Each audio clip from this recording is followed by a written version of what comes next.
یہ دنیا اگر ہاتھ سے نکل جائے تو بندہ غریب ہو جاتا ہے، اور یہی دنیا اگر دل سے نکل جائے تو بندہ ولی ہو جاتا ہے۔ جہاں پانی گرتا ہے وہاں سبز اگتا ہے، جہاں آنسو گرتے ہیں وہاں رحمت اترتی ہے۔ اپنے اندر تبدیلی کی کوشش کرنی چاہیے، اولیاء اللہ کی صحبت اختیار کرے، تیرے اندر تبدیلی پیدا ہو جائے گی۔ دوسروں کو خوشی دے کر خود دکھ رکھ لو، کیونکہ خوشی میں تم رب کو بھول جاتے ہو، اور غم اور درد میں تم ہمیشہ رب کو یاد رکھو گے اور رب کو ہمیشہ پاس پاؤ گے۔ کسی بھی چیز سے پریشان ہونے کی ضرورت نہیں ہے اے میرے دل، نہ تو یہ درد ہمیشہ رہنے والا ہے اور نہ ہی یہ زندگی۔ انسان کا نفس خود ظالم ہے، اس لیے وہ فطری طور پر ظالم کی حمایت کرتا ہے۔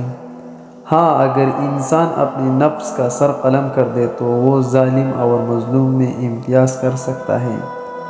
نفس ایک کتا ہے، اور کتے کی یہ عادت ہے کہ غریب اور کمزور پر حملہ کرتا ہے۔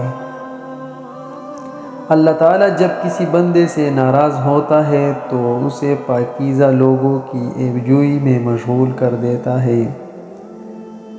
جب انسان کسی رنج اور مصیبت میں اللہ سے شکوہ کرتا ہے تو اللہ فرماتا ہے کہ اس مصیبت کا شکوہ بے جا ہے، یہ مصیبت تو تجھے میری طرف متوجہ کر رہی ہے۔ تجھے شکوہ تو میری اس نعمت سے ہونا چاہیے جو تجھے مجھ سے بے نیاز بناتی ہے۔ کل میں ایک چست و چالاک اور ناسمجھ نوجوان تھا۔ میرا خیال تھا میں ساری دنیا کو بدل ڈالوں گا، یہ کوئی بڑی بات نہیں۔ آج میں ایک تکا ہوا سمجھدار بوڑھا آدمی ہوں۔ میرا خیال ہے میں خود کو بدل ڈالوں، یہ بھی بہت بڑی بات ہے۔ اگر تم قرآن کو آنکھوں سے دیکھو گے تو الفاظ نظر آئے گا، دماغ سے دیکھو گے تو علم نظر آئے گا، دل سے دیکھو گے تو محبت نظر آئے گا، اور اگر اپنی روح سے دیکھو گے تو تمہیں خدا نظر آئے گا۔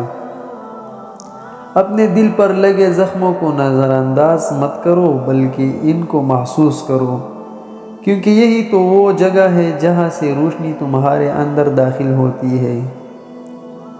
میں نے خدا سے کہا میں تمہیں جاننے سے پہلے نہیں مرنا چاہتا۔ خدا نے جواب دیا جو مجھے جان گیا وہ کبھی نہیں مرتا۔ دنیا میں کھو کر تم نے اسے اپنے لیے بوجھ بنا لیا ہے۔ اس دنیا سے اوپر اٹھو، ایک نئی سوچ تمہاری منتظر ہے۔ اپنی بہن چھپاؤ، دوسری کی بہن منواؤ، اے ابن آدم ڈوب کے مر جاؤ۔ اللہ تعالیٰ کی طرف سے مصائب تنبیہ کے لیے آتے ہیں، یہ عین رحمت ہوتے ہیں تاکہ تجھے غفلت سے بیداری حاصل ہو۔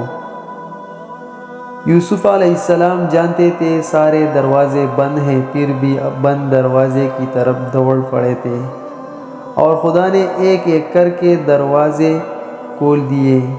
کبھی اگر لگے کہ تمہارے لیے بھی دروازے بند ہیں تو جان لو کہ تمہارا اور یوسف علیہ السلام کا خدا ایک ہی ہے۔ تو کیسی لگی میری یہ ویڈیو؟